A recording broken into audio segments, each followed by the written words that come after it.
하나님이 오늘 우리에게 주시는 기록된 말씀은 신약성경 에베소서 4장 1절에서 3절 말씀입니다.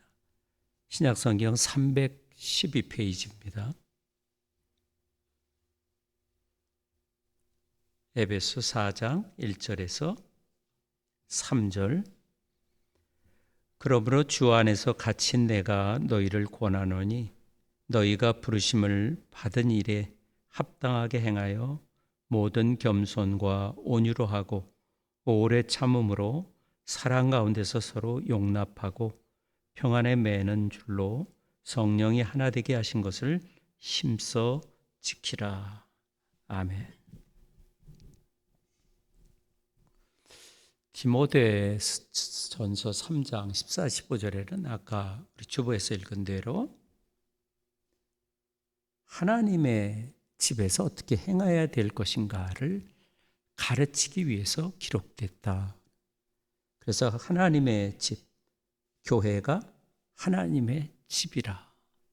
또 그리고 그래서 이 집은 살아계신 하나님의 교회요. 진리와 그리고 또 그 진리의 기둥뿐만 아니라 진리의 어떤 그 기초다. 그래서 디모데전서는 교회 안에서 특별히 어떻게 행해야 될지를 아주 구체적으로 가르쳐 주고 있습니다.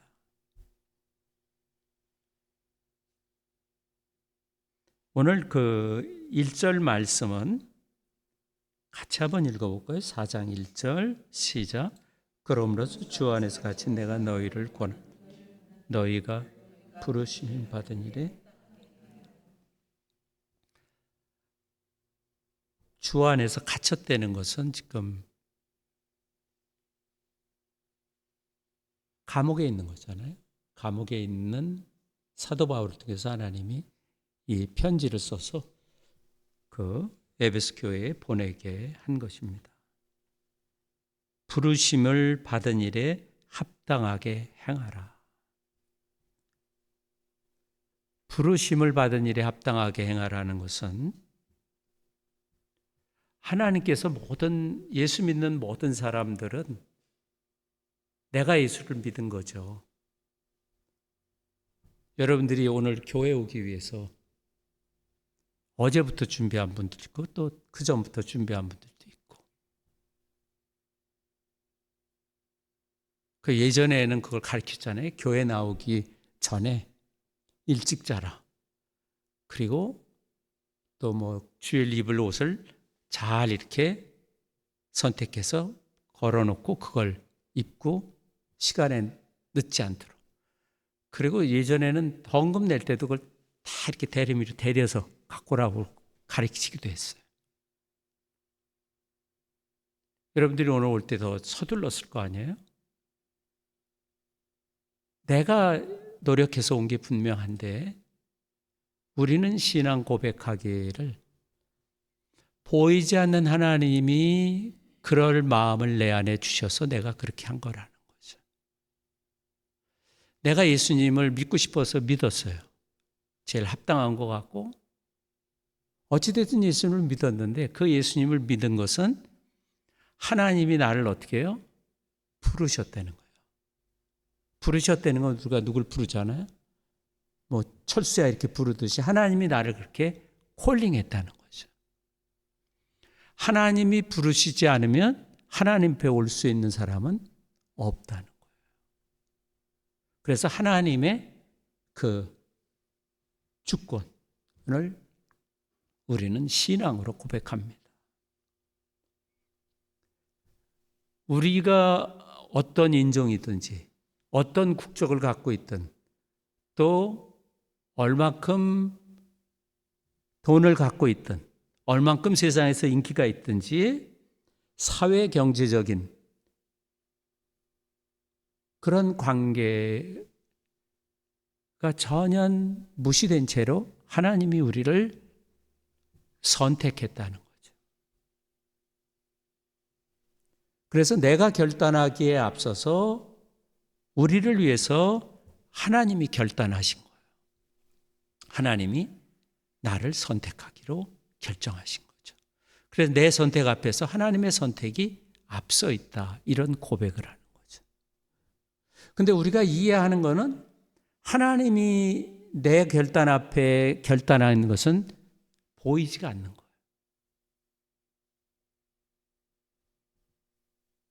그것은 성경을 통해서만 알 수가 있는 거예요. 아, 하나님이 하셨구나.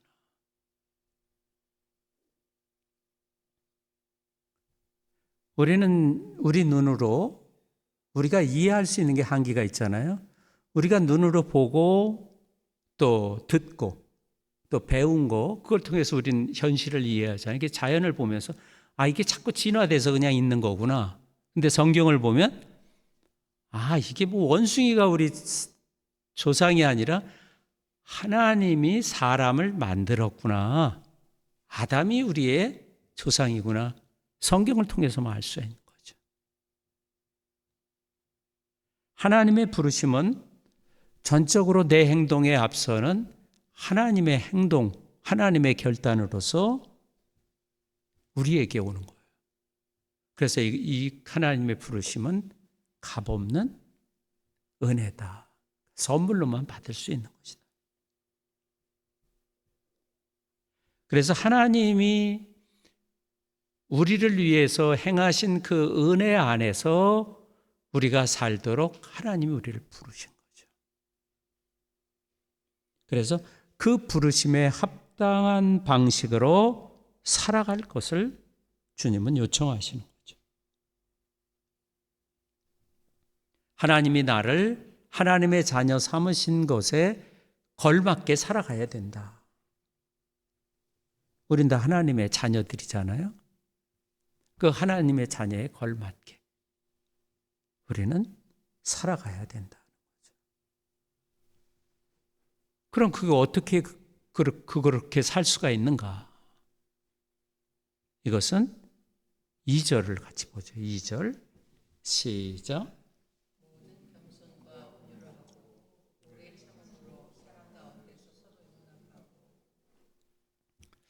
교회라고 하는 것은 일반 세상에서 있는 동창회나 취미 모임과 다르게 하나님이 불러서 모여 있는 사람이거든요. 그래서 생수교회를 시작한 거죠. 그럼 이 교회가 하나 되기 위해서는 하나님의 부르심에 합당하게 행동해야 되는 거죠. 그 행동의 구체적인 그 행동이 뭐냐면 모든 겸손과 온유로 하고,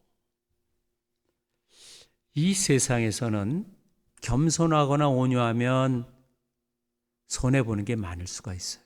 세상에서는 우쭐거리고 다른 사람을 폄하하고 냉소적이고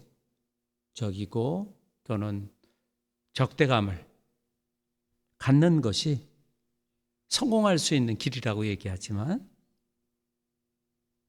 그런 것들이 우리의 참된 삶을 뺏어가는 거죠. 그래서 모든 사람에게 친절하고 관대할 수 있는 자세를 가져야 된다는 거예요. 모든 사람을 향해서 교회뿐만이 아니라 너그러워야 되는 거죠. 왜냐하면 하나님이 그랬기 때문에. 우리가 우리 자신을 보면 안타깝고 또 반복되는 그런 죄나 실수를 보면 우리가 우리 자신을 믿기 어려울 수도 있잖아요. 신앙생활을 하고 계속해 나가고 또 나이가 들면서 그 자기 자신에 대해 자각하는 것은 내가 틀릴 수 있다는 거예요. 틀릴 수 있다는 거예요. 예전에는 내가 절대적이라고 이렇게 주먹을 쥐고 했다면 갈수록 틀릴 수 있는 거예요. 그리고 건강도 약해지니까 약해지는 거예요. 내 생각이 틀릴 수도 있다는 거죠.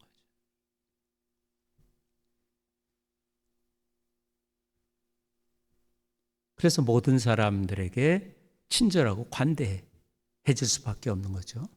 그러나 성경에서 지금 얘기하는 것은 하나님이 우리를 부르셨기 때문에, 왜? 하나님의 원수된 우리를 하나님이 사랑하셔서 불렀기 때문에 그런 마음을 가지고 다른 사람을 대해야 된다는 것입니다. 그래서 겸손은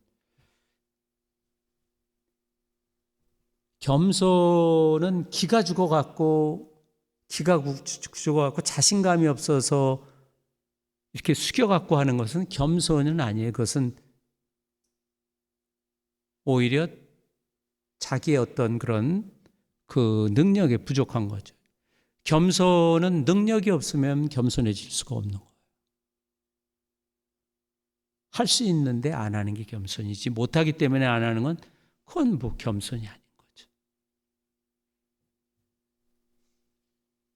빌립보서 2장 8절엔 사람의 모양으로 나타나서 자기를 낮추시고 죽기까지 복종. 하나님이 죄인인 우리를 구원하기 위해서 죄인인 우리와 같은 이 인간의 몸으로 이 세상에 오셔서 십자가에 죽기까지 하나님께 복종하셔서 자기를 낮추시고 죽으셨다는 거예요. 그게 겸손인 거예요.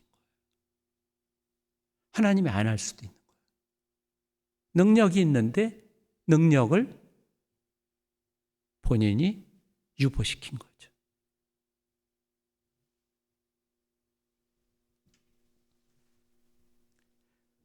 그래서 예수를 믿는 우리들에게 그리스도의 본보기를 따르라고 촉구하시는 겁니다.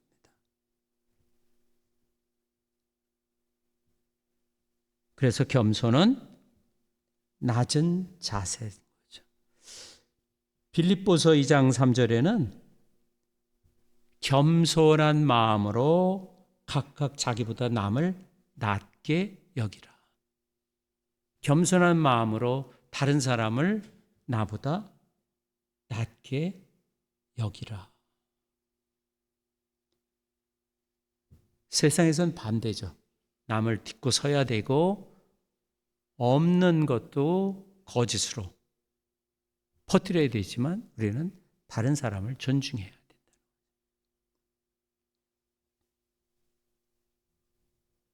온유라고 하는 것은 절제와 친절함이 있는 거죠.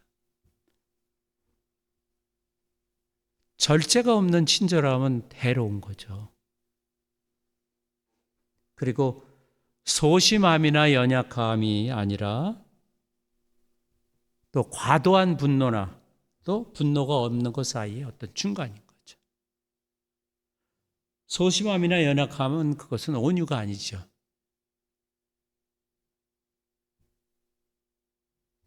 절제와 지혜가 있어야 된다는 거죠. 그 겸손은 힘 있는 자만이 할 수 있는 거예요. 힘 없는 자는 겸손할 수가 없겠죠. 하나님의 능력을 하나님이 포기하고 십자가에 죽으셨기 때문에. 죄인이 그 십자가에 예수님처럼 달려 죽은 것은 그건 겸손이 아닌 거예요. 그냥 자기 죄값을 치른 거예요. 당연한 거예요. 그래서 우리는 겸손하신 예수님에게서 우리는 겸손을 본받게 되는 거죠. 그래서 예수님께서는 겸손한 사람을 높이시는 거죠. 잠언에 보면 잠언 3장 34절에 진실로 그는 거만한 자를 비웃으시며 겸손한 자에게 은혜를 베푸신다. 거만한 자는 그냥 놔둬도 나중에 문제가 생겨요. 왜냐하면 그 결말이 하나님이 그를 비웃으시기 때문에. 그러나 겸손한 자는 하나님이 그를 인정하기 때문에 언젠가는 주님이 높여주시는 거죠. 하나님을 믿지 않으면 내가 높아지려고 하다가 추락하는 경우도 많이 있는 거죠. 그러니까 하나님을 우리는 신뢰하는 거예요. 베드로전서 5장 5절에는 그 젊은이들이 그래서 나이 드신 분들을 존중하라고 얘기하면서 겸손으로 옷을 입어라 그렇게 얘기를 합니다. 하나님은 교만한 자를 대적하시되 겸손한 자에게 은혜를 베푸시고, 겸손한 자에게 은혜를 베푸시고 교만한 자를 비웃고 대적, 적처럼 여긴다 하나님. 그러니까 거만한 자는 그냥 놔둬도 시간이 가면 하나님이 살아계시기 때문에 그 결과가 심은 대로 결과가 나타나는 겁니다.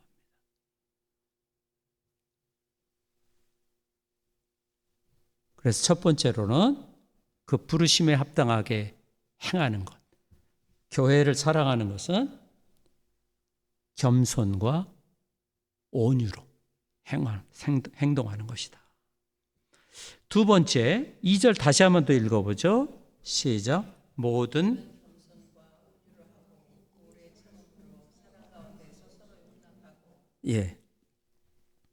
겸손과 온유로 하고, 두 번째는 오래 참음으로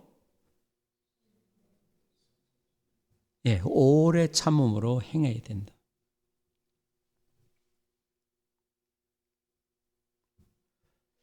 이게 참는 게 쉽지가 않잖아요. 이게 안에서 폭탄이 터지듯 터지면 이 생각이 그야말로 요새 멘붕이 오면 자기가 무슨 행동을 하는지 모르고 행동할 수도 있잖아요.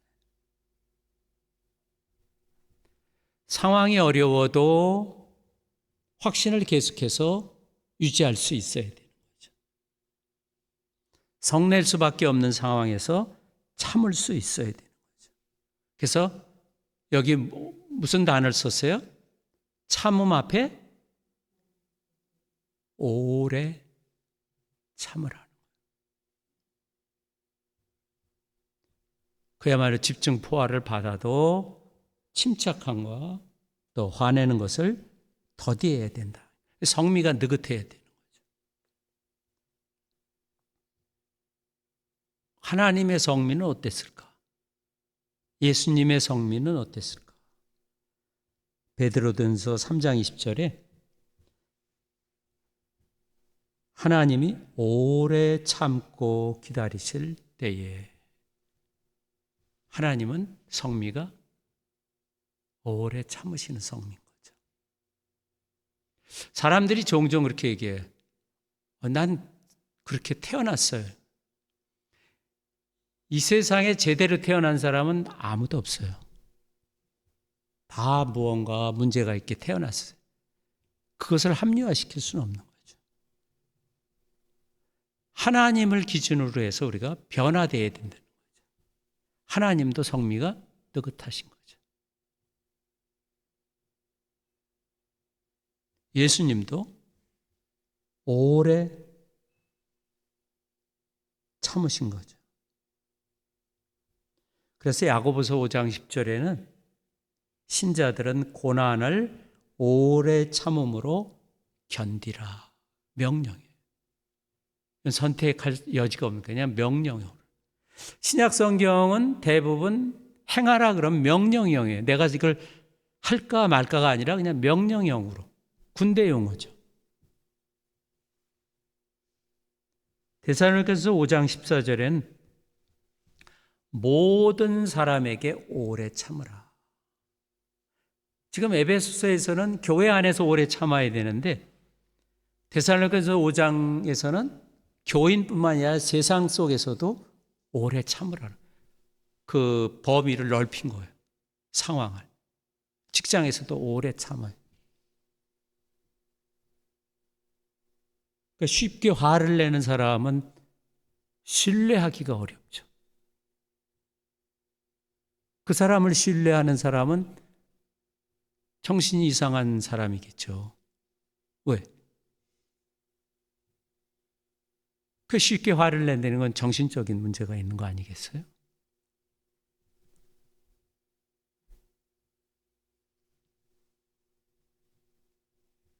그리스도인들은, 신자는 홀로 있는 섬이나 또는 자기 길을 자기가 알아서 헤쳐나가는 그런 고독한 사람이 아닌 거죠. 신자는 다른 사람을 돌보고 또 다른 사람의 돌봄을 받는 거예요. 삼위일체 하나님이 예수님 안에, 예수님이 하나님 안에, 하나님이 내 안에, 내가 그리스도 안에, 하나님 안에 있듯이 상호 거주하는 거예요. 내가 다른 사람의 도움을 받고 다른 사람이 또 나의 도움을 받는 거죠. 서로인 거예요. 그래서 경기로 따지면 기독교회는 신앙생활이 단체 경기지 무슨 100m 독주 혼자 잘 뛰어서 1, 2, 3등을 가리는 게 아니고 팀워크가 잘 돼야 되는 거죠. 같이.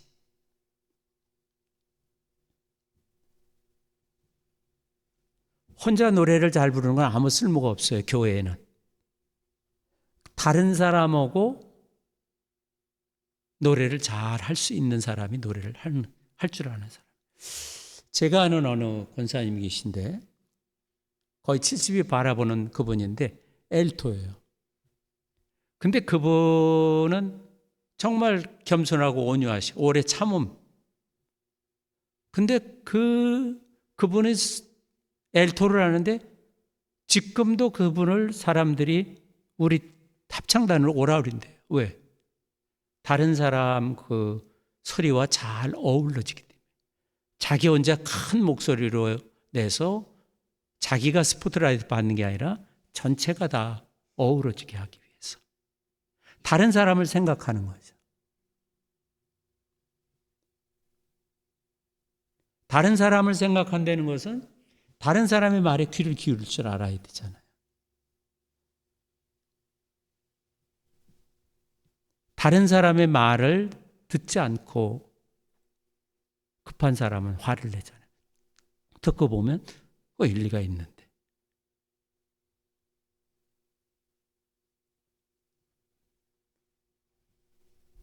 그래서 오래 참아야 된다. 우리가 하나님께 헌신하는 경우는 좋을 때뿐만 아니라 어려운 경우에 참는 거예요. 참는 건 어려운 상황 아니에요. 어려운 상황에 참는 거예요. 그 오래 정말 나를 성가시게 하고 나를 해롭게 하는 그 상황이 변화되지 않는 거예요. 그런데 어떻게 해요? 참는 거예요. 바울이 그 에베소 지역을 갔는데 에베소가 아주 큰 도시였어요. 거기 교회가 있는데 바울이 거기서 이제 귀신을 쫓아내고 또 거기서 점을 잘 쳐가지고 용한 점쟁이를 귀신을 쫓아버리니까 점을 못 치는 거예요. 그러니까 그 신전 소속으로 있던 그 사람이 고발을 한 거예요. 저 사람이 우리 영업 방해했다. 그래갖고 사람들이 그 원형 경기장으로 한 2만 명 모이는 원형 경기장이더라고요. 큰데 거기에 와 몰려갔는데 다른 사람이 그 바울에게 소스를 줬어요. 거기 갔다가 너 죽으니까 들어가지 마라. 그래갖고 나왔어요. 그리고는 다른 데로 도망을 간 거예요. 우리가 보면 바울을 또 무슨 그 서부 영화에 그 범죄자를 추격하는 그 이 보안관들처럼 몇 명 또 열심히 있는 사람이 다른 도시로 또 바울을 쫓아가요. 그래서 거기서도 또 바울을 복음을 전하고 회방하잖아요. 성가시고 해로 내게 해가 돼도 어떻게 해요? 참는 거예요. 그런 걸 참지 못하면 오늘날처럼 아주 복잡하고 빨리 돌아가는 사회에 적응하기 힘들 거예요.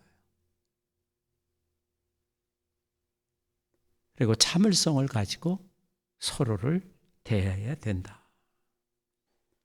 세 번째, 2절 또 한번 읽어보죠. 시작.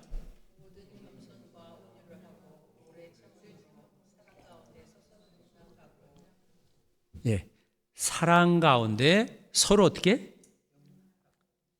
용납하라.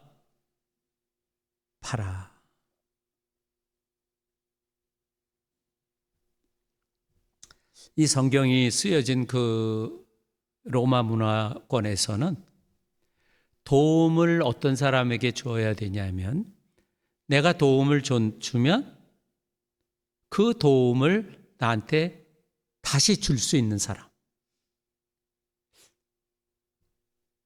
그런 사람에게 도움을 주는 거예요. 자, 보세요.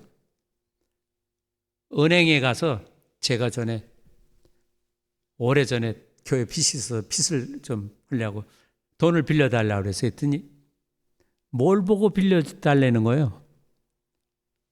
그래서 그때 몰라. 이거 전세 계약서가 있으니까 이거 갖고 해야 돼. 그야말로 그냥 한마디로 그냥 거절당해요. 갚을 수 있는 능력 있는 걸 담보를 갖고 오라는 거예요. 그래서 어떤 분이 나한테 그래서 사업하는 분, 목사님, 교회는 믿음이지만 은행은 담보예요. 그래서 담보구나. 왜냐하면 내가 전세 계약한 걸 갖고 가서 한번 이거 담보해서 해라고 그랬는데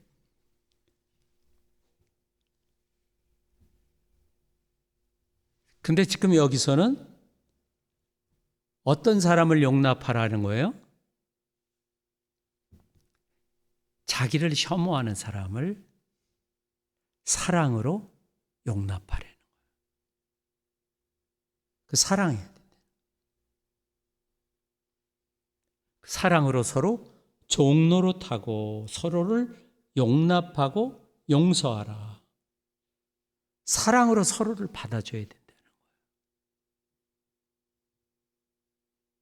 사랑은 자라가는 거죠. 자라는 거죠. 그래서 신앙 안에서 서로를 굳게 세워주는 것이고, 그러면서 서로가 서로를 가깝게 만들어주는 거죠. 그래서 교회가 사랑 안에서 견고해지는 거예요. 만약에 그것이 없다면 교회는 세상 친목단체나 계모임하고 똑같은 거죠. 계모임에서 개돈 못 내면 그냥 탈락하는 거 아니에요. 자격을 잃어버리는 거죠. 그래서 사랑으로 서로 사랑해야 된다. 그래서 그리스도인은 사람을 사랑할 때 내 취향이야. 나하고 취미가 똑같아서 좋아. 그런 말을 하는 걸 조심해야 되는 거예요. 우리가 전도할 때는 유익할 수 있어요. 내가 축구를 잘한다면 축구하는 데 가서 공을 잘 차서 그 사람들을 전도해 올 수가 있죠. 우리 교회가 처음 때 남자들이 다 기술자들만 왔잖아요. 왜? 이야기하기가 쉬우니까. 목사하고 대화가 통하니까. 나를 좋아하지 않는 사람을 내가 사랑으로 받아들이는 거예요. 내 취향대로 만나는 게 아니라는 거죠. 내 취향대로 만난다고 하면 수도사처럼 그냥 굴 속으로 혼자 가야 될 거예요. 세상에서는 잘해도 욕을 먹잖아요. 못해서 욕먹는 건 뭐 당연한 거지만 잘해도 얼마나 많이 어려움을 당해요. 3절 같이 한번 보죠. 4장 3절 시작.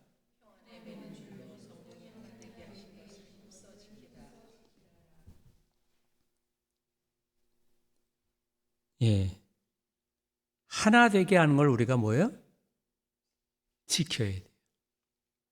성경은 너희들이 잘 이렇게 뭉쳐갖고 하나를 만들어라 되는 게 아니라 이미 하나를 만들어 주신 그 하나님이 하나를 만들어 주신 것을 어떻게 잘 지켜나가라는 거예요. 교회는 이미 하나가 되어 있는 거예요.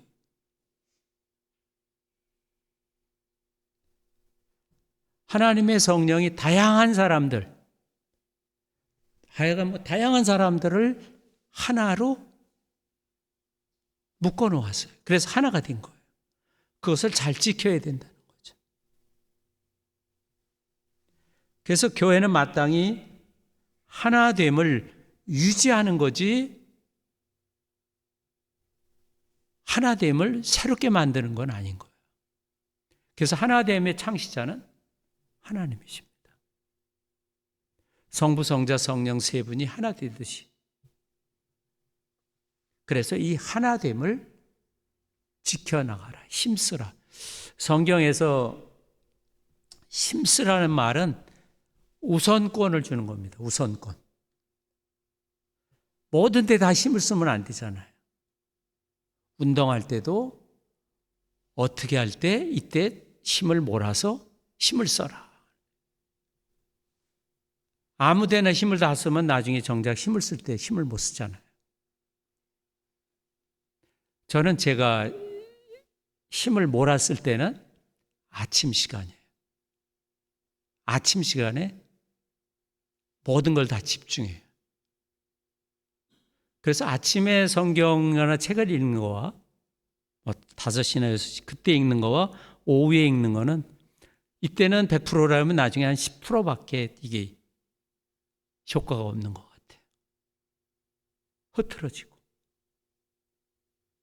그래서 성경에서 힘쓰라는 것은 그거에 우선권을 두라는 거예요. 우선권. 우리가 많은 일을 하지만 거기에 어떤 것에 우선권을 둘지는 사람마다 다 다르잖아요. 교회의 하나됨에 있어서 최고의 우선권을 둬라 하는 거죠. 그래서 이 하나됨의 창시자는 바로 성령님입니다. 그래서 겸손하고 예수님처럼 온유해야 되고 또 오래 참아야 된다. 성령님은 우리 성도 간에 차이가 있음에도 불구하고 우리가 하나됨을 열심을 다해 유지해야 한다는 거죠. 우리는 이 하나됨을 흐트려는 그러한 세력과 맞서서 우리는 이것을 싸워야 되고 또 지켜내야 돼요. 하나됨을 위해서 열심을 내야 돼요. 자연스럽게 되는 건 없어요. 그래서 하나됨을 만드는 삶에는 겸손과 온유 그리고 참음, 그것도 뭐예요? 오래 참음. 이것은 신앙생활뿐만이 아니고 이것은 성품이 돼요. 어제 어느 권사님이 시인이신데 시집을 2번째 발간을 해서 보냈어요. 첫 번째 시집은 그 연꽃에 대한 연꽃에 대한 거고, 2번째는 풀꽃들의 이야기인가 뭐 그런 내용이에요. 그 시가 4부로 되어 있는데 내용은 이런 거예요. 내가 봤을 때는 전 목사니까 하나님이 선하게 창조하신 세상을 이 성경적인 신학적이지 않고 문학적으로 표현했다는 것 보니까, 또 하나는 하나님의 그 섭리, 우리 아까 본 하나님이 허락하지 않으면 우리 머리카락 하나도 떨어지도 하나님의 섭리를 잘 표현했다는. 근데 이 권사님은 그걸 섭리를 표현하려고 한 게 아니고 그걸 삶으로 그냥 살아내면서 낸 거를 시적으로 표현한 거죠. 그래서 그걸 내가 시집을 읽고 피드백을 해서 권사님에게 보냈습니다. 근데 그 시집에서 많이 나오는 단어가 있어요. 뭐냐면 기다림이래요. 기다린다. 근데 기다림이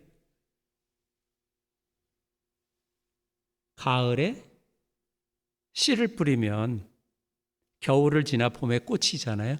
그게 긴 기다림이라는 거예요. 내 눈에는 안 보여도, 절망적이래도.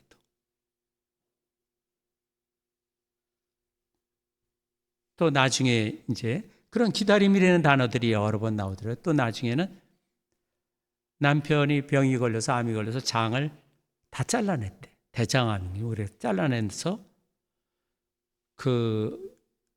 이 진통제를 맞아도 아프다고 끙끙끙 앓는다는 거예요. 도와줄 수가 없다는 게 본인이. 그런데 이제 자고 나고 그러면 이게 다 회복될 거를 기다린다는 거예요. 옆에서. 굉장히 안타깝죠. 마음이 쓰리고 아프지만 할 수 있는 게 아무것도 없는 거예요. 기다림이라는 거예요. 그래서 그래서 우리 사람 여보 이분이 시에 기다림이라는 단어가 많이 나와. 그 부분에서 이제 이렇게 쭉 보니까 그런 내용이에요. 또 다른 어떤 내용. 하나님의 섭리인 거예요. 기다림이라는 거예요. 오래 참는 거예요. 예수님은 죽기까지 참는 거예요. 그리고 죽기까지 참아서 끝난 게 아니라 실제로 죽은 거예요. 아브라함은 그 예수를 보기 위해서 일생을 참다가 기다리다가 죽었어요. 2000년 후에 예수님이 오셔서야 이게 하나님의 일이구나 하고 그때 하는 거죠. 성령이 주신 교회의 하나됨을 지켜나가십시오. 그것이 교회를 사랑하는 거고 또 이 세상을 사랑하는 겁니다. 기도하죠. 들은 말씀을 붙들고 같이 기도합니다.